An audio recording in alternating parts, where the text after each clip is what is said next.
Amis internautes, n'oubliez pas de liker, de vous abonner et de cliquer sur la note de notification pour ne rien rater. Bonjour et bienvenue dans Que dit Dieu pour ma semaine. Cette semaine, nous verrons 3 conseils pratiques, comme d'habitude, qui nous permettront de garder cette atmosphère de joie que nous nous efforçons à travailler chaque semaine. Alors, le premier conseil, c'est de décider et de s'efforcer à ne voir que ce qui est positif chez les personnes que nous affectionnons. C'est vrai que c'est un exercice très difficile, cependant, c'est très bénéfique. Pourquoi? Décider de ne voir, ça ne veut pas dire que vous ne verrez pas ce qui est mal, mais seulement ça nous permettra de ne pas nous attarder sur ce qui ne va pas et de plutôt nous concentrer sur ce qui va chez les personnes que nous aimons.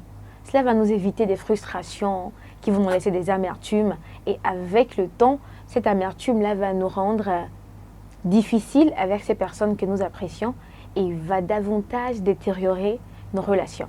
Alors, pour favoriser le rapprochement et une bonne relation avec les personnes que nous aimons, décidez et efforcez-vous de ne voir que ce qui est bien chez eux. Le deuxième conseil, déjà pour ce jour, l'intimité favorise l'individualité.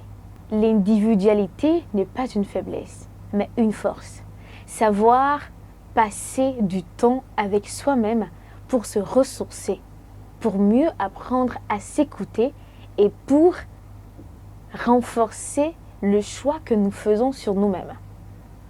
Quand nous prenons du temps pour nous-mêmes, notre être intérieur ressent que nous l'avons choisi, que nous lui avons donné de la place, de la valeur.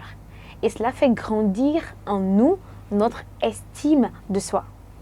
Cela nous permet devant les gens de ne pas nous laisser emporter par les critiques. Cela nous donne une paix intérieure. La solitude n'est pas toujours une faiblesse. La solitude parfois nous fait beaucoup de bien. Apprenez à prendre du temps pour vous-même. Et la dernière chose pour cette semaine, ne t'excuse pas d'être toi. Les gens voudraient que nous nous plions à leurs exigences. De par leur manière de faire, ils nous obligent à nous conformer à leurs règles et leurs besoins. Mais vous, vous êtes vous, et eux, ils sont eux. Ne regrettez pas d'être vous. Acceptez d'être vous-même. Vous êtes particulier, vous êtes particulière et vous avez de la valeur. Et cette semaine, vous faites beaucoup de progrès. Ce sera tout pour Que dit Dieu pour cette semaine. À bientôt.